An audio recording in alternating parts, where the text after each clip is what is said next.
రాష్ట్రాల ప్రజలకు హెచ్చరిక. రాబోయే 7 రోజులు 2 రాష్ట్రాల వాతావరణ శాఖ అత్యంత భయానకంగా హెచ్చరిస్తూ ఉంది. ఆంధ్రప్రదేశ్ ఇటు తెలంగాణలలో ప్రకృతి బీభత్సం సృష్టించే అవకాశాలు స్పష్టంగా కనిపిస్తున్నాయి. భారత వాతావరణ శాఖ విడుదల చేసిన తాజా బులెటిన్ 2 రాష్ట్రాల ప్రజల గుండెల్లో రైళ్లు పరిగెత్తిస్తోంది. జూలై 29 రాత్రి నుండి ఆగస్టు 5వ తేదీ వరకు కూడా తీవ్రమైన వర్షాలు, భయంకరమైన పిడుగులు, రాకాసి ఈదురుగాలులు విరుచుకుపడబోతున్నాయి. ముఖ్యంగా తెలంగాణ రాష్ట్రాన్ని తొలి 2 రోజులు కూడా అత్యంత భారీ వర్షాలు ముంచెత్తనున్నాయి. ఉత్తర తెలంగాణ జిల్లాలు ప్రాణభయంతో వణికిపోయే పరిస్థితులు ఇక్కడ స్పష్టంగా కనిపిస్తూ ఉన్నాయి. ఆదిలాబాద్, కొమరం భీం, ఆసిఫాబాద్, మంచిర్యాల, నిర్మల్, నిజామాబాద్ జిల్లాలో ఆకాశానికి తూర్పు తలుపులు బద్దలైనట్లుగా వర్షం కురవనుంది. జగిత్యాల, రాజన్న సిరిసిల్ల, కరీంనగర్, పెద్దపల్లి, జయశంకర్, భూపాలపల్లి, ములుగు జిల్లాలకు అత్యంత భారీ వర్షాల ముప్పు అయితే పొంచి ఉన్నట్లుగా కూడా చెప్తూ ఉన్నారు. భద్రాద్రి కొత్తగూడెం, వికారాబాద్, సంగారెడ్డి, మెదక్, కామారెడ్డి జిల్లాల్లో పరిస్థితులు మరీ దారుణంగా మారబోతున్నాయి. నిమిషాల వ్యవధిలోనే రోడ్లు ఈత కొలన్లను తలపించేలా నీరు చేరనుంది. వాగులు, వంకలు ఉప్పొంగి గ్రామాల మధ్య రాకపోకలు పూర్తిగా నిలిచిపోయే ప్రమాదం కూడా పొంచి ఉంది. కరెంటు తీగలు తెగిపడి జనాలు ప్రాణాలు కోల్పోయే భయం ఉంది.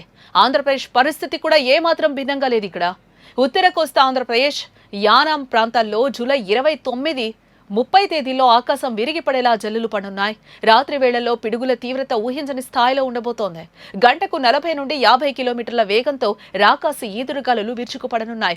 విశాఖపట్నం, విజయనగరం, శ్రీకాకుళం ఏజెన్సీ ప్రాంతాల్లో రహదారులు ధ్వంసమయ్యే సూచనలున్నాయి.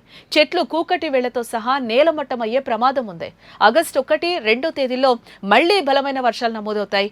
దక్షిణ కోస్తాలో కూడా రాబోయే రోజుల్లో గాలులు తీవ్రత భయానకంగా మారనుంది. నెల్లూరు, ప్రకాశం, బాపట్ల, కృష్ణా జిల్లాల్లో భారీ గాలుల ధాటికి ఇళ్ల కప్పులు లేచిపోయే అవకాశాలున్నాయి.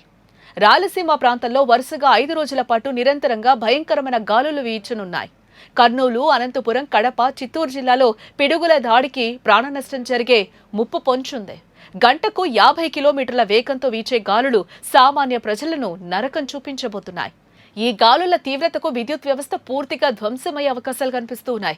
వందలాది విద్యుత్ స్తంభాలు నేల కొరిగే పరిస్థితి ఉంది. రోజుల తరబడి చాలా ప్రాంతాల్లో విద్యుత్ సరఫరా నిలిచిపోయి చీకట్లు అలుముకోవచ్చు.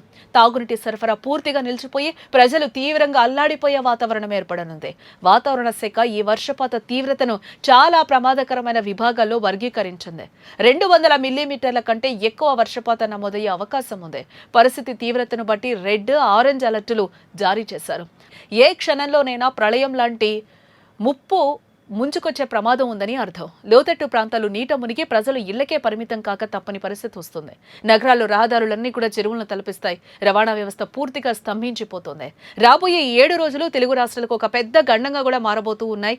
గతంలో ఎన్నడూ లేని విధంగా గాలులు తీవ్రత, పిడుగుల భయం ప్రజలనైతే భయాందోళనకు గురి చేస్తుంది. ఈ విపత్తు సమయాన్ని అధిగమించడానికి ప్రభుత్వం ఇచ్చిన సూచనలైతే ప్రతి ఒక్కరు కూడా విధిగా పాటించాలి. అత్యవసర పరిస్థితి ఉంటే తప్పితే ఇళ్ల నుండి బయటికి రాకపోవడమే చాలా బెటర్ అని కూడా అధికారులు చెప్తూ ఉన్నారు. ఒక చిన్న నిర్లక్ష్యం ప్రాణాలకే ఎసరు తెచ్చే ప్రమాదం ఉందనే విషయాన్ని మీరు ఇక్కడ ఖచ్చితంగా గుర్తుంచుకోవాలి. ప్రభుత్వం కూడా సహాయక బృందాలను రంగంలోకి దించింది. డ్రైనేజీలు కావచ్చు, అటు చెరువుల వద్ద కూడా నిఘాను పెంచింది. ప్రజలందరూ కూడా చాలా అప్రమత్తంగా ఉంటూ ప్రాణాలను రక్షించుకోవాలని అధికారులు విజ్ఞప్తి చేస్తూ ఉన్నారు.